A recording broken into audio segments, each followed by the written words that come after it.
ನಮಸ್ತೆ ವೀಕ್ಷಕರೇ, B N TV ಕನ್ನಡಗೆ ಸ್ವಾಗತ.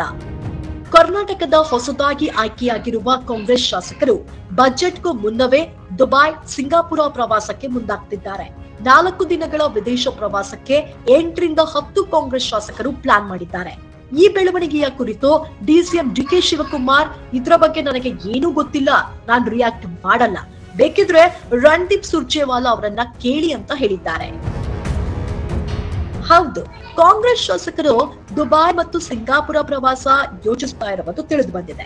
ರಾಜ್ಯ ಕಾಂಗ್ರೆಸ್ ಆಂತರಿಕ ಸಂಘರ್ಷ ಹೆಚ್ಚಾಗ್ತಾ ಇರುವ ಸಂದರ್ಭದಲ್ಲೇ ಇದೀಗ ಕೈಪಾಳ್ಯದಲ್ಲಿ ಮತ್ತೊಂದು ಬೆಳವಣಿಗೆ ಆಗ್ತಿದೆ.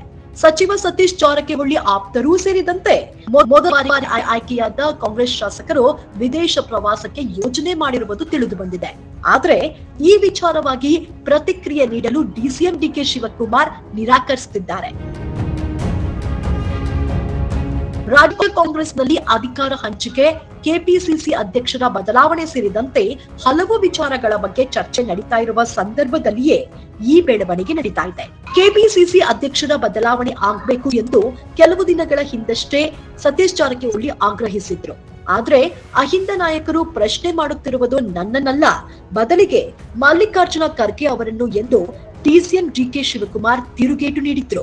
ಇದರ ಬೆನ್ನಲ್ಲಿಯೇ ಯೂ ಟರ್ನ್ ಹೊಡೆದಿದ್ದ ಸತೀಶ್ ಜಾರಕಿಹೊಳಿ ಡಿಕೆ ಶಿವಕುಮಾರ್ ಬದಲಾವಣೆ ಮಾಡಬೇಕೆಂದು ಹೇಳಿಲ್ಲ ಎಂದು ಸ್ಪಷ್ಟನೆ ಕೂಡ ನೀಡಿದ್ರು.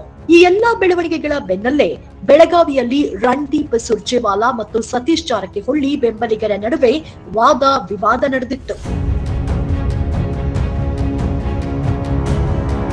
ಮೊದಲ ಬಾರಿ ಆಯ್ಕೆಯಾದ ಕಾಂಗ್ರೆಸ್ ಶಾಸಕರ ವಿದೇಶ ಪ್ರವಾಸದ ವಿಚಾರವಾಗಿ ಉತ್ತರಿಸಿದ ಡಿಕೆ ಶಿವಕುಮಾರ್, ಅದೆಲ್ಲವೂ ನನಗೆ ಗೊತ್ತಿಲ್ಲ, ಆ ಬಗ್ಗೆ ನಾನು ಮಾತನಾಡೋದಿಲ್ಲ, ಏನಿದ್ರು ರಾಜ್ಯ ಉಸ್ತುವಾರಿ ರಣದೀಪ್ ಸಿಂಗ್ ಸುರ್ಜೇವಾಲಾ ಸಾಹೇಬ್ರನ್ನ ಕೇಳಿ, ನನ್ನದೇನಿದ್ರು ಸಮಾವೇಶ, ಪಕ್ಷ ಸಂಘಟನೆ ಎಂದಿದ್ದಾರೆ. ಹೀಗಾಗಿ ಕೈ ಶಾಸಕರ ಪ್ರವಾಸಕ್ಕೆ ಡಿಕೆ ಶಿವಕುಮಾರ್ ಉಸ್ತುವಾರಿ ರಣದೀಪ್ ಸಿಂಗ್ ಸುರ್ಜೇವಾಲಾ ಅವರಿಗೆ ಬೆರಳು ಮಾಡಿ ತೋರಿಸುತ್ತಿದ್ದಾರೆ. ಒಟ್ನಲ್ಲಿ ಇದೊಂದು ರೀತಿ ರಾಜ್ಯ ರಾಜಕೀಯದಲ್ಲೂ ಸಾಕಷ್ಟು ಚರ್ಚೆಗೆ ಗ್ರಾಸವಾಗಿದೆ. ನೋಡ್ತಾ ಇರಿ ಬಿಎನ್ ಟಿವಿ ಕನ್ನಡ, ಇದು ನಿಮ್ಮ ಧ್ವನಿ. ಲೈಕ್ ಮಾಡಿ, ಶೇರ್ ಮಾಡಿ, ಸಬ್ಸ್ಕ್ರೈಬ್ ಮಾಡಿ.